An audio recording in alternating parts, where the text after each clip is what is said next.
Hello, everyone, and welcome to another webinar in the series of webinars being produced by Generation Care. My name is Malcolm.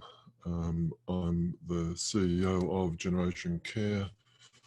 I'm a psychologist, and today I'm going to be talking about a very relevant topic to today's situation and the elderly, and that is the topic of COVID-19 and social isolation.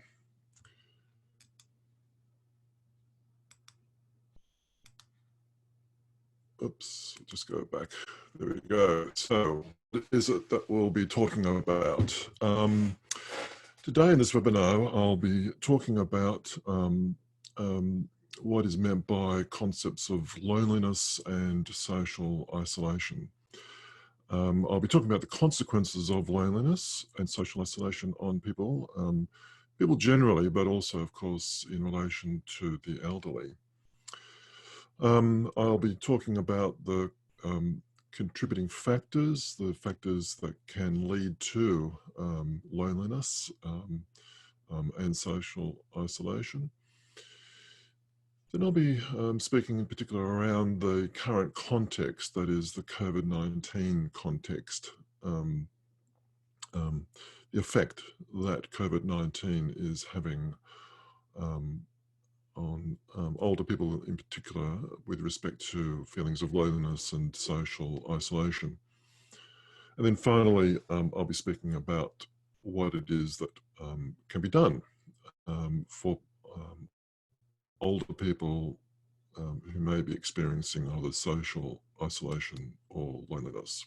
But I think it's important to start off with that we talk about what we actually mean by social isolation and loneliness. I have to admit that when I first started looking at this topic, I thought that the two things were much the same. In fact, they're not. They are different. There is a difference between social isolation and loneliness. There is certain similarities, and there is definitely an overlap, but there's also a difference. So starting with social isolation, what is that? That's a lack of connection or an absence of social connectedness. It's the absence of connections with other people in society or other groups of people. Loneliness is something different. Loneliness is more of a feeling. It's a lack of a feeling of connection that one might have to the extent that one wants it. You can be socially isolated, but not necessarily lonely. So there are people, not just old people, but people generally, who may prefer a solitary existence. They may have social isolation. They may experience that quite voluntarily, but they're not necessarily lonely. It's a state that they don't mind being in. On the other hand, you can also have people who do have some social connections. They can be surrounded by people and have these sorts of like social connections, whether it's family or other groups, other individuals, and yet they may still be experiencing this sense of loneliness, of being alone amongst a sea of people. And then, of course, you can have people who are both socially isolated and lonely. So there is a difference between the two, and yet, as I said, there is a connection. There are consequences. Human beings essentially are social animals. And when people do experience either social isolation or loneliness, they can have both physical health and mental health consequences. And I've listed some physical health consequences here on the slide. They can have heightened blood pressure, they can have disturbed sleep, studies have demonstrated that either being socially isolated or lonely can also lead to declines in cognitive performance, cognitive impairment.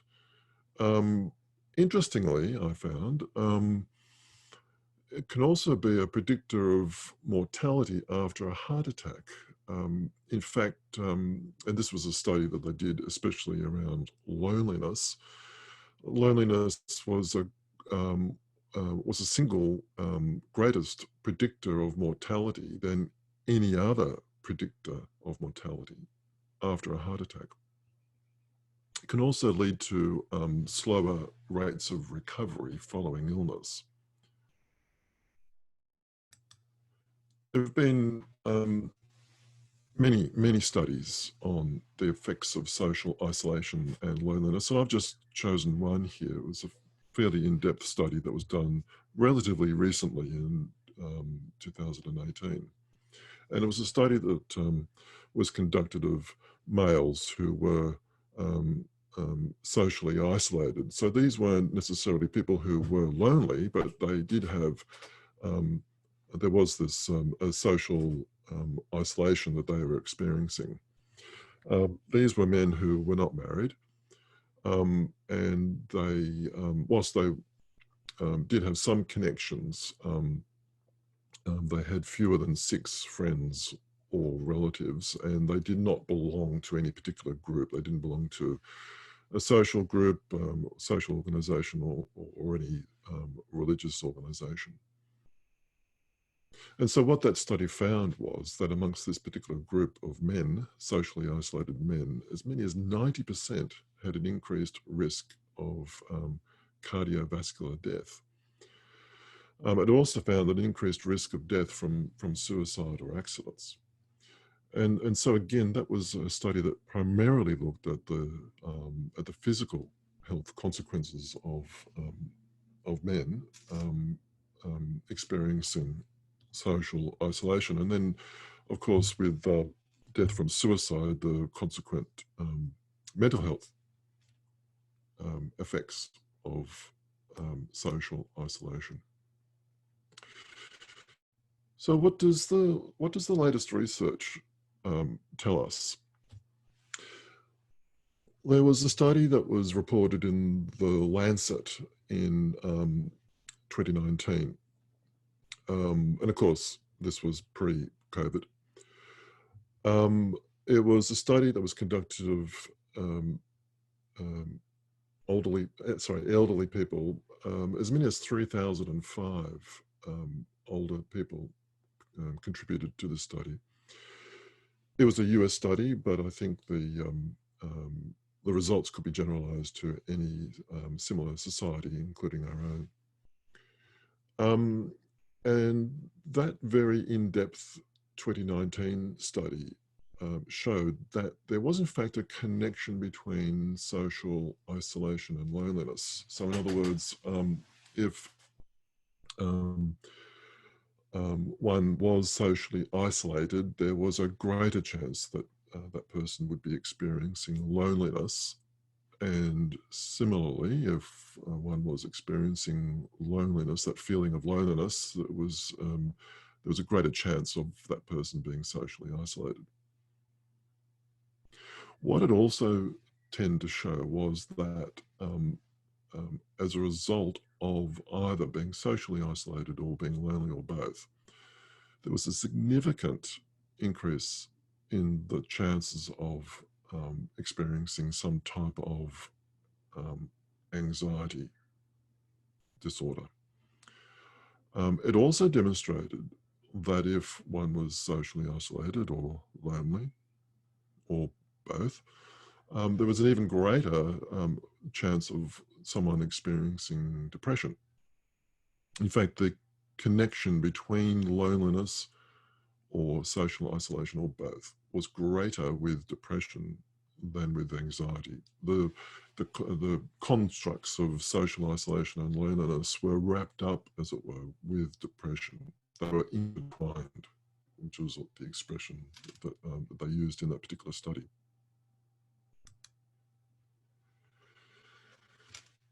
So there can be all these consequences for people when they're experiencing social isolation or loneliness, and this is especially the case for elderly people. And so, what are the factors that might lead to isolation or that might lead to loneliness, insofar as older people are concerned?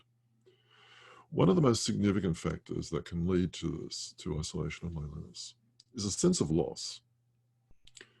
The loss can come in many forms. It can be the loss of a loved one, the loss of a life partner, or someone else who's close, a close friend, um, someone with whom one has had a strong, deep relationship. And of course, as people age, there is a greater tendency for them to experience that type of loss. Also, as people age, they tend to experience loss of health.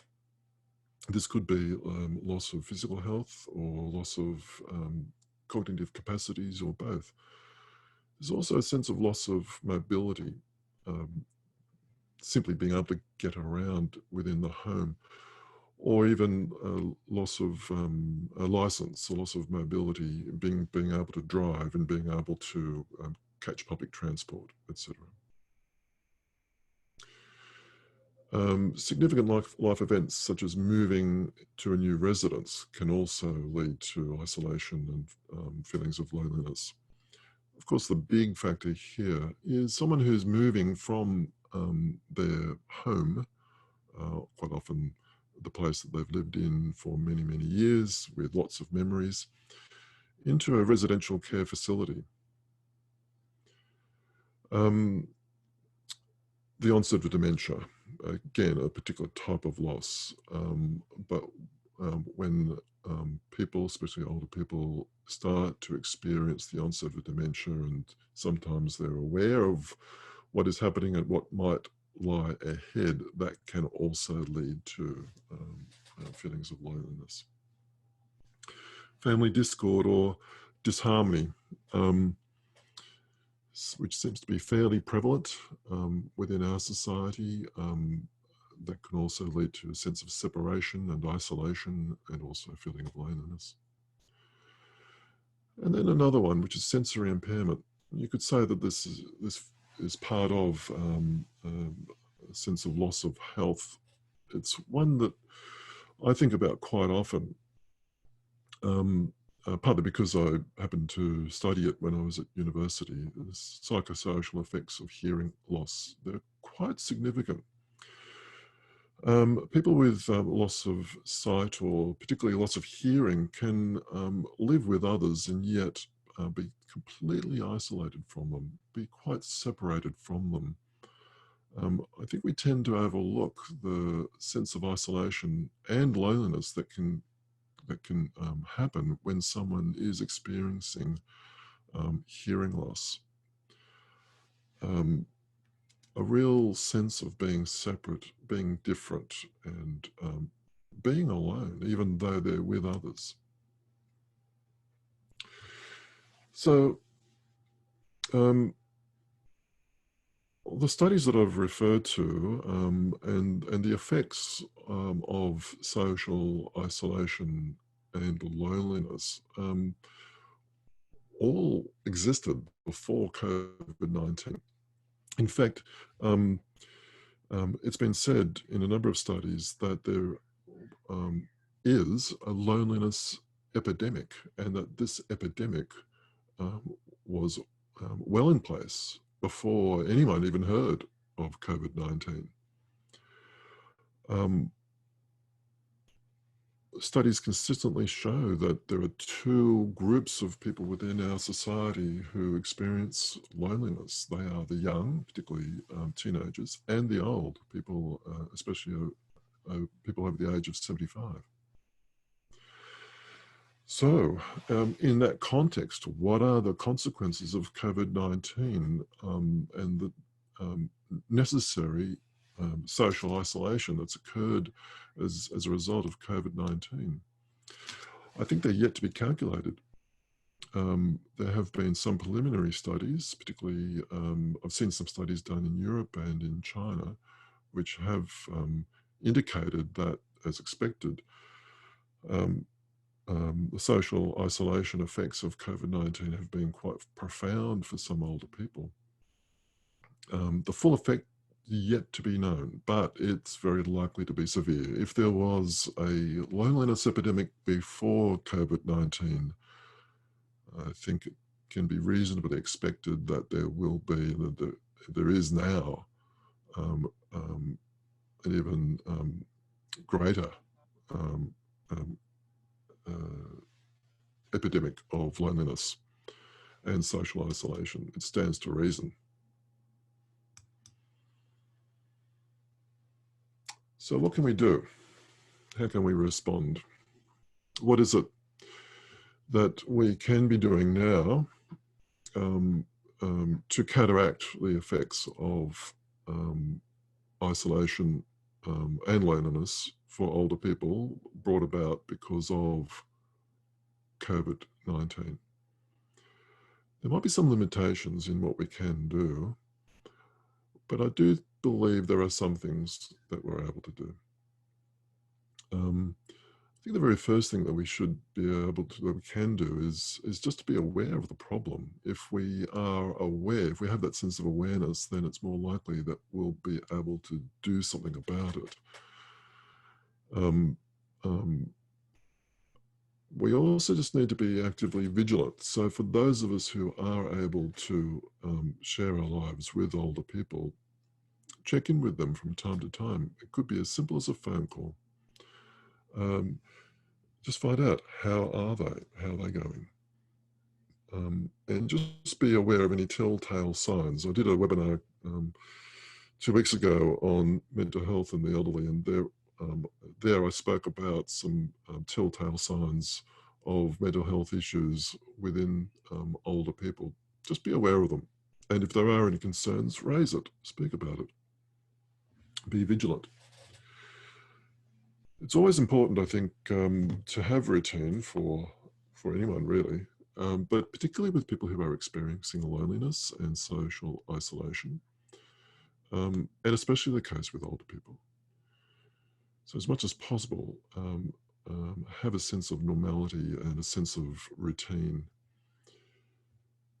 Provide older people with meaningful activities, something that provides them with a sense of meaning and a sense of belonging, whatever that might be. And it could be something as simple as drawing, doing a puzzle, any type of activity like cooking,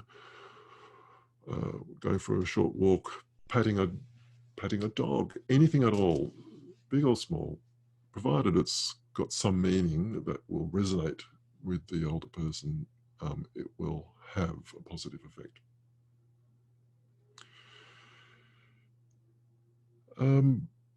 Ask older people to recall or even to reminisce on past successes.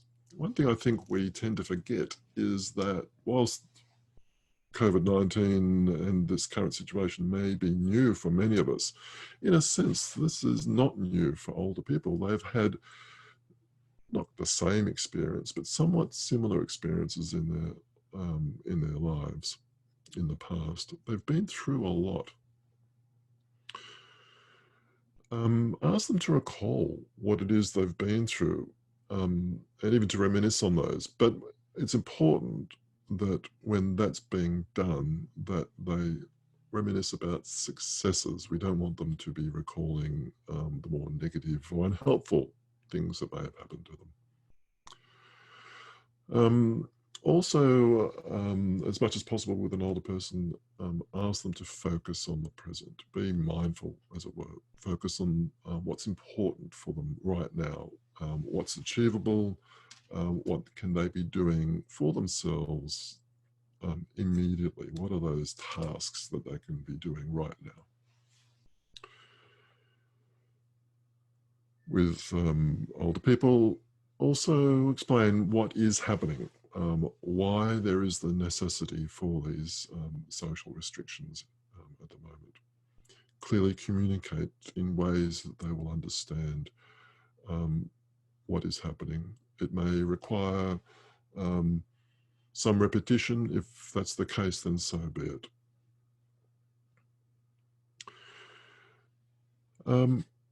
I've thought of two other ways that loneliness and social isolation could be tackled with older people, which was somewhat, I thought, novel.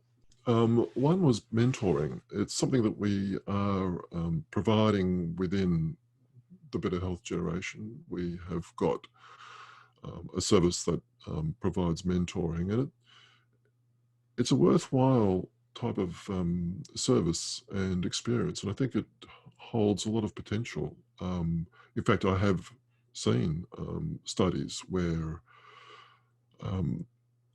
peer mentoring with older people has had positive effects both for the mentor and the person being mentored. This is an area that still is under investigation, but there is some potential there with mentoring. Another service that I came across was something called Act, Belong, Commit. You can look them up on the internet. It's a voluntary organisation that provides a whole range of different types of voluntary activities for people, including older people. And maybe that's something that some of us can contribute towards. We can be involved in that type of voluntary activity or other similar voluntary activities. So there is more than just act, belong, commit, but nonetheless, that's just one of them. I think it's also important, particularly with older people, that we maintain a sense of hope for the future. What we're engaging in at the moment, this whole societal experience, is not forever. There will be a change. Things will go back to the way they were before. Perhaps they might even be better. Who knows? We need to have a sense of hope, though, for ourselves as well as for older people. And then finally, we could involve other people and leverage off this sense of altruism. I think amongst some people, at least, there is a sense of altruism out there, a willingness to want to be involved and to help others. And if we can tap into that and engage other people in what it is that we might be doing with older adults, it helps everyone. Not only the older people, but the person who is volunteering and society generally.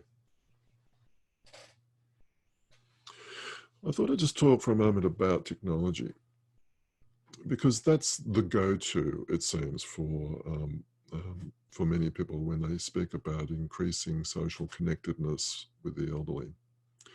And it's certainly the case that there is a lot available. There are many, many apps that are available, including social networking apps and other types of apps that are more, shall we say, medically based. And there's also telehealth, or what we call as video call within Generation Care. And certainly that has a future. It's always been there. We've been using it for some time. And it's come into its own with COVID-19. But especially, I think, with older people, there is something that's called the digital divide. And one thing that I hope that we would be guarding against is trying to rely too much on technology, because if we do that, what we might end up doing, unfortunately, is create a greater sense of isolation and perhaps even loneliness with older people. It has to be said that there is a substantial proportion of older people who do not use technology. Now, there's many reasons for this, and it shouldn't be thought that there's just one reason. It's quite complex.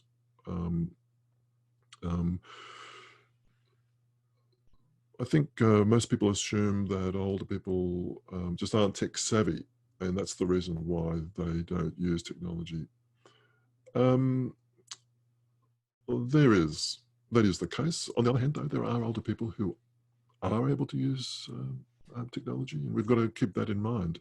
There are others who are able to, but who choose not to.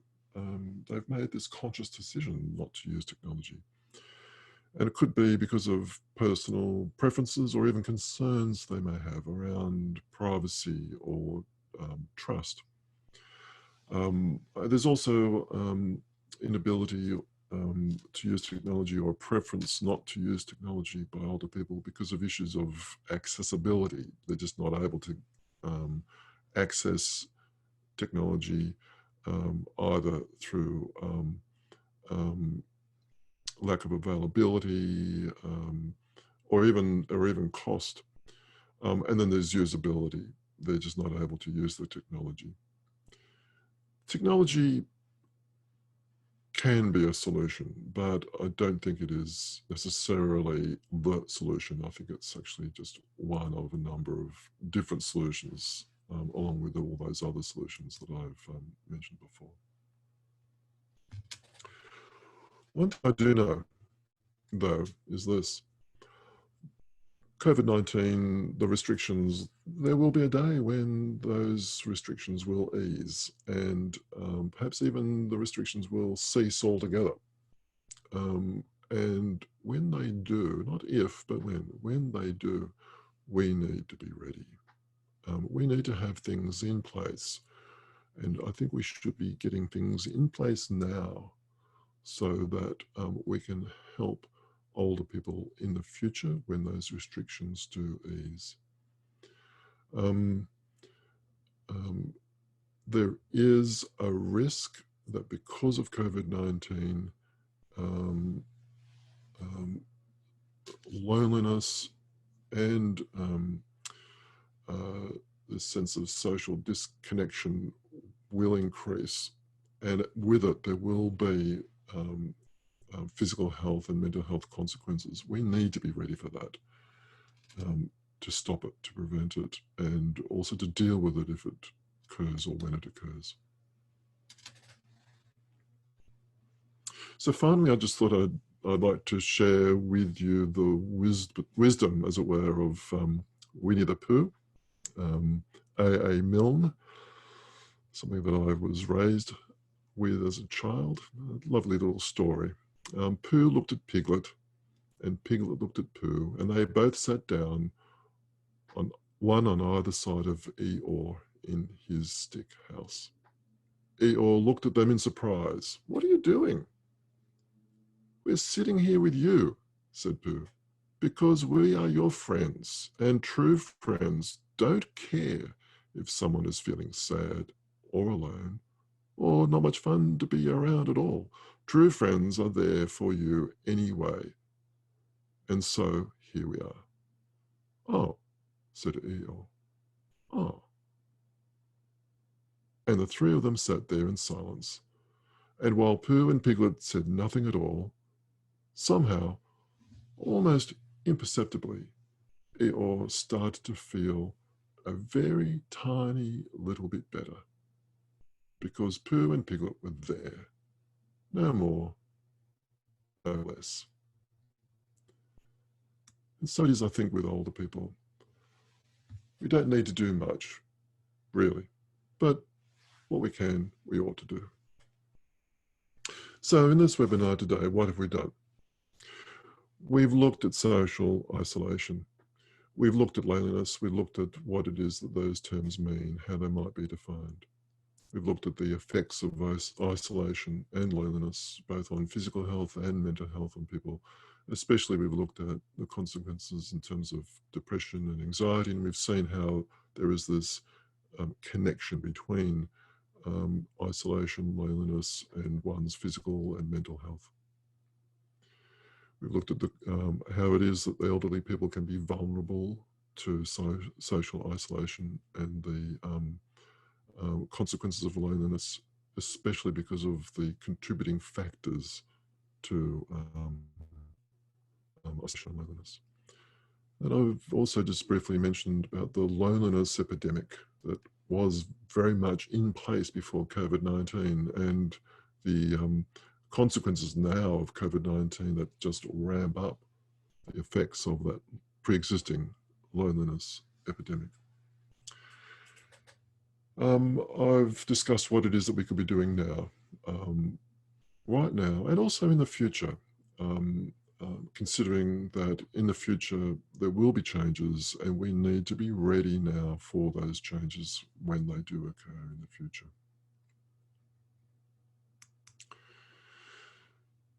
So I hope that you found this webinar today interesting and useful. If there are any questions, please share them with me using a chat facility. But failing that, I'm also open to any questions that you might have later on, so just drop me an email. You can contact us for more information on our website, www.generationcare.com.au, or else if you want to, you can contact me on my email. Thank you very much for your time. Thank you very much for sharing this presentation, this seminar with me today. Thank you.